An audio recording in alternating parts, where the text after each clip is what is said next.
When it comes to string instruments, even the smallest differences can dramatically affect sound and performance. One question that often comes up among musicians and curious learners is, what's the difference between a viola bow and a violin bow? While these two bows may look similar at a glance, there are key distinctions that make each suited for its specific instrument. In today's video, we're diving deep into the viola bow's violin bow comparison, from size and weight to balance, playing technique, and sound production. Let's explore how these bows truly differ and why it matters.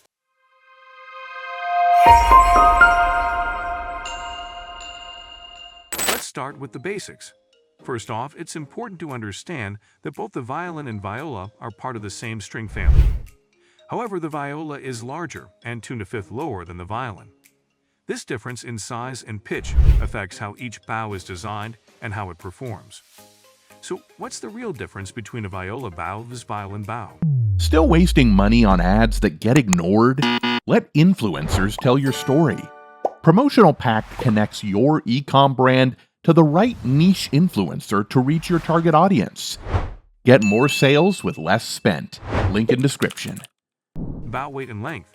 One of the most noticeable differences is weight. A typical violin bow weighs around 58 to 60 grams. A viola bow is slightly heavier, usually between 68 to 70 grams. Why the extra weight? Because the viola has thicker strings and a deeper tone. It needs a bow that can produce more pressure and a richer, more resonant sound. The extra weight helps in delivering that depth. In terms of length, violin bows are usually just a bit longer than viola bows. But the difference is subtle and often goes unnoticed unless you're comparing them side by side. Frog shape and design. The frog, the part of the bow you hold, also varies between the two. Viola bows generally have a rounded frog, while violin bows tend to have a more squared-off design. This affects how the bow feels in your hand and the balance during play. The viola bow's rounded frog provides a better grip for the heavier bow, giving violists more control while handling thicker strings. Hair tension and width. The hair of the bow, made of horsehair in most cases, also differs. Viola bows usually have slightly wider ribbon hair than violin bows. This increased width allows better contact with the viola's thicker strings, helping produce a fuller tone.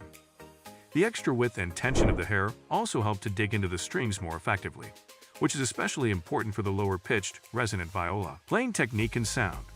Even though the bowing technique for violin and viola is largely similar, players do make subtle adjustments depending on the bow. With a violin bow, you're aiming for lightness, agility, and brightness, perfect for fast passages and higher-pitched music. It glides quickly and with less effort.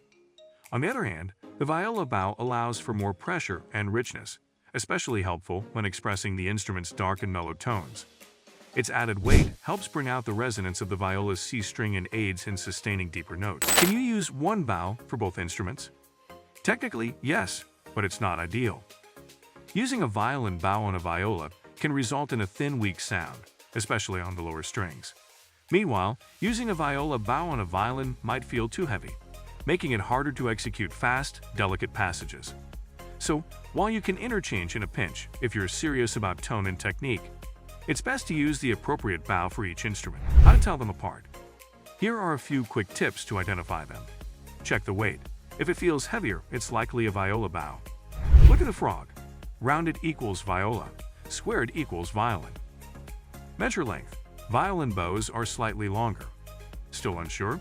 Most bows are labeled, or your local luthier can help you identify which is which. So there you have it. While they may seem similar, the viola bow and violin bow serve unique roles tailored to their instruments.